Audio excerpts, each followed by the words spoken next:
Whoa. Where do I even begin?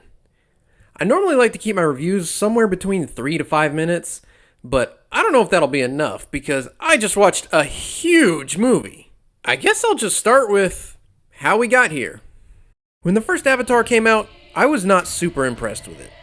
I was a kid and not really sucked in by the story or characters because I'll admit they're not this franchise's strong suit. But then I got older and the theme park opened, and that gave me a new appreciation for what a detailed world it was. I rewatched it, and after that, I had no problem with the simple plot, because I grew to genuinely enjoy this world so much.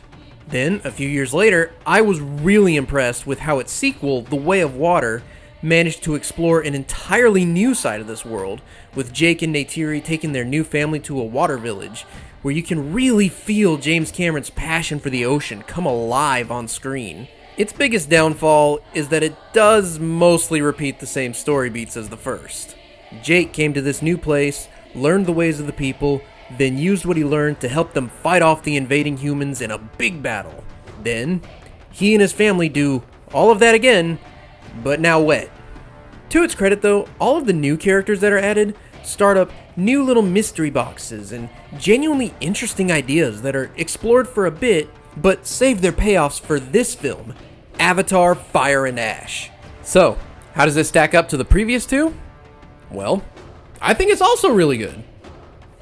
Albeit, a bit frustrating. But we'll get to that in a bit. Yet again, there's more corners of Pandora that we're introduced to, like the new Wind Traders, and this crazy new Fire Tribe.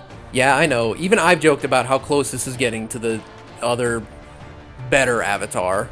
But it really does do this concept so much differently that you can't call it a ripoff. And besides, the Wind Traders are really in and out of this movie much faster than you'd expect.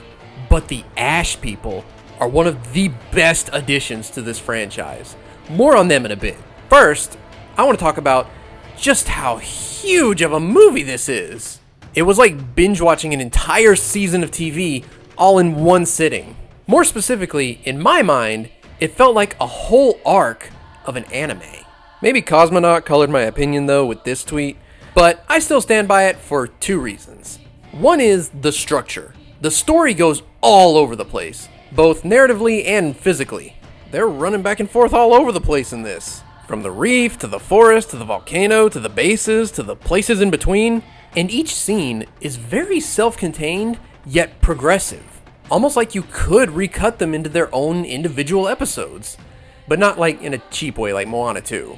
The second reason is that, like a lot of anime, this has a huge network of characters, each with their own individual arcs and subplots that all feed into the larger narrative. While the first film was definitely Jake's story, and the second movie felt more like his son's story, this film felt pretty evenly shared by all the characters. And the setups to their subplots are some of the most interesting that this series has ever had. You've got Jake and Neytiri struggling with the loss of their older son in the last film, and the strain the grief is putting the whole family through, especially with the younger son, Loak.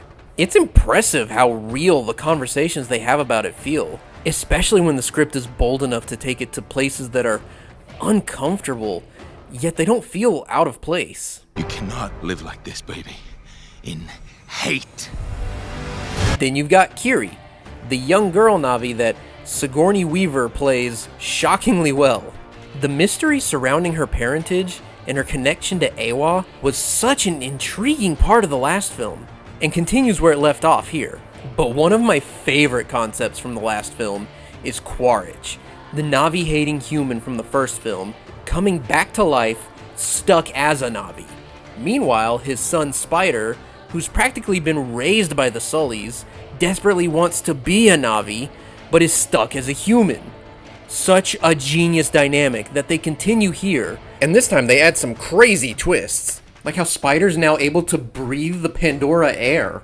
This brings up so many crazy possibilities for both him and the entire relationship between humans and Na'vi. And most of the time, I loved how I couldn't tell where it was going, as it also affected Quaritch's dynamic with Jake, and kind of had them toying with the idea of making him this movie's Vegeta. But he also gets another subplot as he forms an alliance with the other great villain of this film, Varang, the leader of the Ash people. These two characters are already each so enjoyably insane on their own, but watching them be absolutely insane together is the most entertaining stuff in the film. And at certain times, it'll take you back to Titanic or the first Terminator and remind you that James Cameron does have a bit of a talent for creating scenes that have an erotic atmosphere. You want to spread your fire across the world. You need me. Yeah, as soon as I saw that moment in the trailer, I was like, they are absolutely gonna clap. Anyway, for most of this film, these plots fit together really well. On paper, it sounds like they should be fighting each other for screen time and leaving the film feeling overstuffed and bloated. And sure, there were some things in this that could have been reworked or cut out entirely. But I thought that it was so well put together that, yes, despite it being a lot to take in, it still flowed well and had all these different threads weaving together seamlessly rather than getting tangled up.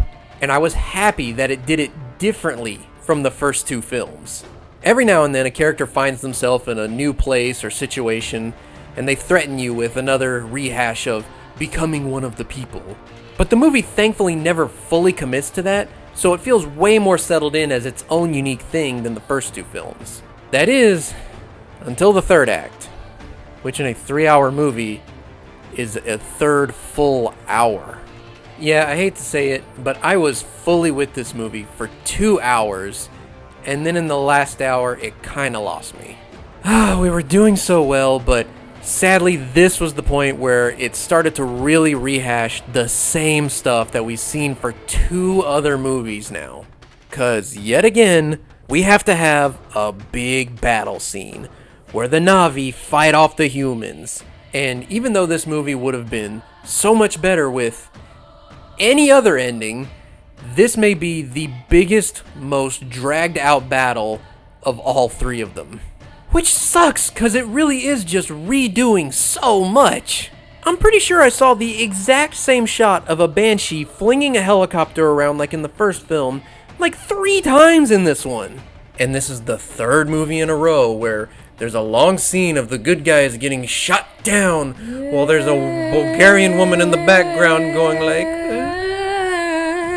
And it's the 3rd film in a row where we get a scene where the nature joins the battle because somebody prayed earlier and they're all like, "Ewa has heard you."